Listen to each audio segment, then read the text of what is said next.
Friends, welcome back to our YouTube channel. अभी हम लोग यहाँ पे कोटक महिंद्रा बैंक लिमिटेड की एनालिसिस करेंगे एंड इस वीडियो में देखेंगे आने वाले नेक्स्ट वीक में एंड जब कल मार्केट ओपन होगा तो किस तरीके से अपना प्राइस एक्शन पैटर्न दिखाएगा और इसके इंपॉर्टेंट लेवल्स कैसे रहने वाले हैं। फिलहाल अगर अभी हम लोग रिसेंट इसका प्राइस एक्शन पैटर्न देखेंगे, डेली टाइम फ्रेम पे चार्ट लगा रखा हूँ मैं अभी। अगर यहाँ से एक बहुत ही अच्छा ब्रेकआउट मिला है, ठीक है, और ब्रेकआउट मिलने के बाद वन वे डायरेक्शनल मोमेंटम 1760 से लेके लगभग लगभग 1940 तक इसने बहुत ही अच्छे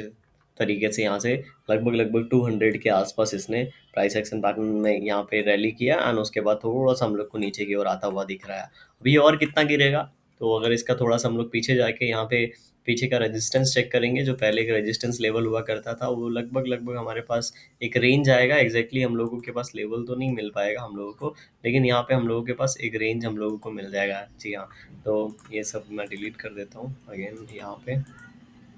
ये हमारे लिए एक रेंज है जिसके आसपास है, इसको यू टर्न अगेन लेना चाहिए। तो जब ये यहाँ से ऊपर की ओर गिर रहा है और लास्ट क्लास में हम लोग को एक बड़ा नेगेटिव कैंडल देखने को मिल रहा है, ठीक है, तो हम लोग इससे इस बड़े कैंडल से और ये 3-4 दिन के फॉल से, ठीक है, ये एक अच्छी बाइंग हुई, शार्प सेलिंग हो रही है, तो इससे ये यहाँ पे फाइंड आउट कर सकते हैं कि अभी और ज़्यादा नीचे गिरने की जो प्रॉबिलिटी है, फास्ट फॉलिंग की जो प्रॉबिलिटी है, और 1-2 दिन हम लोग को 1-2 ट्रेडिंग सेशन में नहीं नज़र आ रहा है।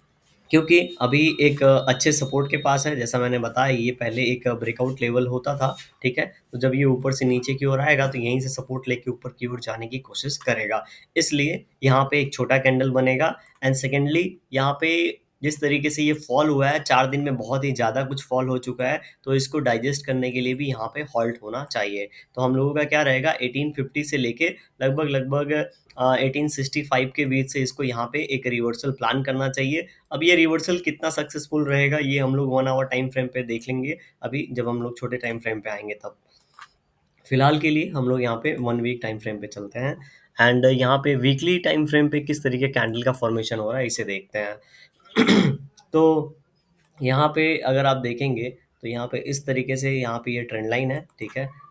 ट्रेंड लाइन को थोड़ा, हाँ, ओके। अब इस ट्रेंड लाइन को जब हम लोग यहाँ पे मैच कर रहे हैं तो इसका ओपनिंग प्राइस प्लस इस कैंडल का हाई हम लोग मैच कर रहे हैं, और दूसरे और भी लोग होंगे जिन्होंने ट्रेंड लाइन बिल्कुल इस तरीके से बनाई होगी, टॉप टॉप टू टॉप यहाँ पे मैच करके, ठीक है, ये भी ट्रेंड लाइन सही है एक तरीके से। तो दोनों ट्रेंड लाइन में से कोई भी ट्रेंड लाइन आप लेके चल सकते हैं। तो अगर हम लोग इस ट्रेंड लाइन को फॉलो करेंगे यहाँ पे, ठीक है, जो कि टॉप टू टॉप बन के बना है, तो यहाँ पे हम लोग को दिखेगा बिल्कुल ट्रेंड लाइन से ही हम लोग को क्या मिल रहा है, रिजेक्शन मिल रहा है। ट्रेंड लाइन के पहले स्टार्ट कहाँ से हुआ है रैली, तो स्टार्ट हुआ है 1550 से और ये गया है लगभग लगभग 1950, मान लेते हैं 1940 गया है 1950 तक, ठीक है। तो यहाँ से 400 की रैली किया है और इसमें बीच में एक बार इसने यहाँ पे ब्रेक लिया है, देख रहे हैं, एक बार इसने ब्रेक किया है और ये यहाँ पे इस तरीके से रैली किया है। मैंने आपको हर बार बहुत बार ये चीज़ बताई होगी, जब भी कोई शेयर ऊपर की ओर भागता है, एक बार रैली हो गई तो अगली बार का ये वाला जो रैली होगा वो छोटा रैली होगा, ठीक है, इतना बड़ा नहीं होगा, इससे छोटा होगा। तो यहाँ पे सेम चीज़ हम लोग को देखने को मिला, ये बड़ी रैली और उसके बाद ये छोटी, ये एक करेक्शन के बाद साइडवेज के बाद यहाँ पे फिर से दूसरी रैली। इस बार रैली इतनी बड़ी नहीं है जितनी लास्ट टाइम हुई थी। उसके पहले ही हम लोगों को यहाँ पे क्या देखने को मिल रहा है, उसके पहले ही हम लोगों को यहाँ पे हॉल्ट देखने को मिल रहा है। अभी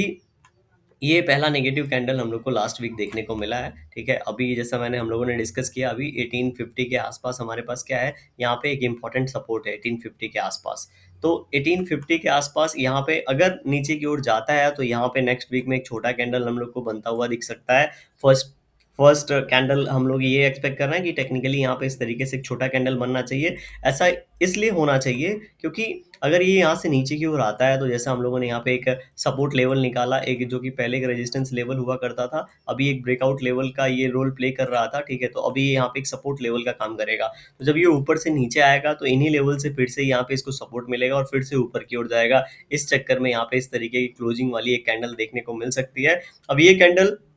हो सकता है ये जो कैंडल बना है इस टाइप का हो, ठीक है, या फिर हम लोग यहाँ पे या फिर इस टाइप का कुछ कैंडल हम लोगों को यहाँ पे बनता हुआ नजर आ सकता है। तो नेक्स्ट वीक में ऐसा हम लोग टेक्निकली निकाल के चल रहे हैं, ठीक है, कि यहाँ पे इस तरीके कैंडल बनेगी। ये पहला और हाईएस्ट प्रोबेबिलिटी वाला केस है। सेकंड केस क्या है, ठीक है, कि अगर यहाँ पे गैप अप ओपन हो जाता है तो इसका लो कभी ब्रेक ही नहीं होगा, तो हमने जो भी डिस्कस किया वैसा कैंडल बनने के चांसेस बहुत कम हो जाते हैं। तो अगर गैप अप ओपनिंग होता है एंड गैप अप ओपनिंग के बाद ये फिर से ऊपर की ओर जाने लगता है, ठीक है, तब हम लोगों ने जो एनालाइज किया हो सकता है वो यहाँ पे सही ढंग से काम ना करे। एंड ऐसे सिनारियो में देखिए, इस कैंडल का लो ब्रेक करना मतलब इस तरह की कैंडल की हाईएस्ट प्रोबेबिलिटी, एंड इस कैंडल के ऊपर ही कहीं ट्रेड करना मतलब यहाँ पे ये थोड़ा वोलेटाइल होगा एंड ऊपर जाके ब्रेक करने की कोशिश करेगा, लेकिन ब्रेक हो नहीं पाएगा। देखिए, क्योंकि ये जिस तरीके से अभी हम लोगों ने यहाँ पे ट्रेंड लाइन ड्रॉ किया था, ट्रेंड लाइन के बिल्कुल पास में है और ट्रेंड लाइन से हम लोग को रिजेक्शन मिल रहा है, और किसी भी ट्रेंड लाइन को अगर ब्रेक करना है तो थोड़ा सा इसके पहले ये जो यहाँ पे प्राइस एक्शन पैटर्न बना है, ठीक है, अगर इसने अपने आप को यहाँ पे 1830 1850 के पास ही होल्ड कर लिया होता, दो चार कैंडल बना के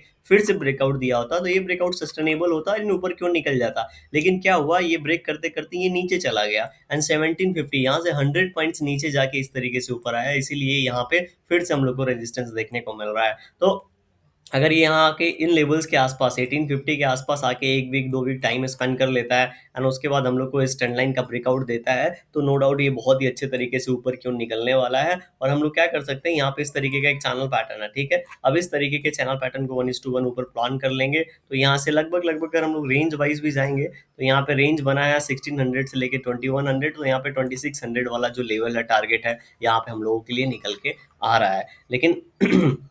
फिलहाल के इस सिचुएशन के हिसाब से देखेंगे तो अभी नेक्स्ट वीक का तो हम लोगों ने एनालाइज किया, उसके बाद वाली वीडियो में हम लोग यहाँ पे देखेंगे। 1 आवर टाइम फ्रेम पे चलते हैं एंड यहाँ पे कल के दिन एग्जैक्टली किस तरीके से प्राइस एक्शन पैटर्न बनाएगा उसकी बात कर लेते हैं। 15 मिनट टाइम फ्रेम पे चलते हैं। ओके, 15 मिनट टाइम फ्रेम पे हम लोगों को नजर आ रहा है इस तरीके से फॉल हुआ, ठीक है, यहाँ पे रुकने की कोशिश की, अगेन फॉल हुआ। देखिए, पहला फॉल बड़ा है, दूसरा फॉल छोटा है, ये चीज पॉइंट्स को आप ऑब्जर्व करते रहिए और नोट करते रहिए, कहीं ना कहीं आप अपने माइंड में रखिए तो आपके काम आएगा। अब मैंने आपको क्या बताया कि अब ये यहाँ से बहुत ज़्यादा नीचे गिरने की जो प्रोबेबिलिटी है बहुत कम है, ठीक है, एक दो दिन इसे हॉल्ट करना चाहिए, उसके बाद देखेंगे। हमारा 1850 1865 से लेके 1850 वाला यही लेवल है, ठीक है, देखेंगे। तो यहाँ पे इस लेवल से इसके बाउंस बैक देने की हाईएस्ट प्रोबेबिलिटी इसीलिए बन रही है क्योंकि बहुत ज़्यादा ऑलरेडी फॉल हो चुका है। फर्स्ट पॉइंट, सेकंड पॉइंट, इस पॉइंट से ये बाइंग स्टार्ट हुई थी, तो कहीं ना कहीं इसी पॉइंट से फिर से बाइंग होने स्टार्ट होने के चांसेस बनते हैं। जब भी कभी ऐसा पहला सिनारियो बनता है तो यहाँ पे जनरली आपने देखा होगा बहुत बार क्या होता है कि हमें एक चैनल पैटर्न मिल जाता है, इस तरीके का चैनल पैटर्न मिल जाता है। अब ये बनता कैसे है, ये पहली बार यहाँ से जब ऊपर गया और ये जब नीचे आ रहा होगा तो ये बाइंग जोन था, अगेन इसी जोन से बाइंग हुई इसलिए ऊपर की ओर गया, फिर इस तरीके से बना। इसी तरीके से सेम सिनारियो अगर यहाँ पे रिपीट करना है तो यहाँ पे पहली बार यहाँ से नीचे आ रहा है, तो यहाँ से जब प्राइस एक्शन पैटर्न बना के ऊपर की ओर जाएगा, ठीक है, तब हमारा एक नया चैनल पैटर्न बनेगा, समझ रहे हैं। तो इसीलिए यहाँ पे एक चैनल पैटर्न फॉर्मेशन की यहाँ पे चांसेस है। अब हम लोग को यहाँ पे इन लेवल्स के आसपास कैसे पता चलेगा कि ये अब चैनल पैटर्न बनाने के लिए निकल रहा है, तो हम लोग क्या कर सकते हैं, जब हमें ज़्यादा कंफर्मेशन नहीं होता तो हम लोग ट्रेंड लाइन ड्रॉ कर सकते हैं, ट्रेंड लाइन के ब्रेकआउट पे कुछ सोच सकते हैं। इसके पहले अगर हम लोग को यहाँ पे डब्ल्यू टाइप पैटर्न मिल जाए या फिर इस तरीके से कोई रेंज मिल जाए या फिर एक छोटा सा यहाँ पे 1 आवर टाइम फ्रेम पे स्विच कर लेंगे और एक छोटा सा इस तरीके का कोई पैटर्न मिल जाए जिसका ब्रेकआउट हो रहा हो, तो हम लोग यहाँ पे ऊपर के लिए कुछ सोच सकते हैं। तो फिलहाल के लिए 2-3 दिन के लिए हम लोग यहाँ पे देखते हैं, यहाँ पे थोड़ा वोलाटाइल होगा, उसके बाद हम लोग इसको देखेंगे। वीडियो पसंद आएगा लाइक जरूर करिएगा, कंफ्यूजन हो रही होगी तो कमेंट सेक्शन में बताइएगा, वैसे मैंने अपनी तरफ से पूरी कोशिश की है क्लियर करने की। कोई भी एनालाइज करेगा, बहुत लोग वन वे डायरेक्शनल मोमेंटम के बारे में आपको बताते होंगे, एक तरफ के छोड़ देते हैं क्योंकि अगर उस तरफ गया तो आपको कुछ नहीं करना है, लेकिन मैं हमेशा दोनों तरफ का आपको इसलिए बताता हूँ आपकी आपको पता चले, आप भी उसी तरीके से एनालाइज कर सकें। Thank you for watching this video.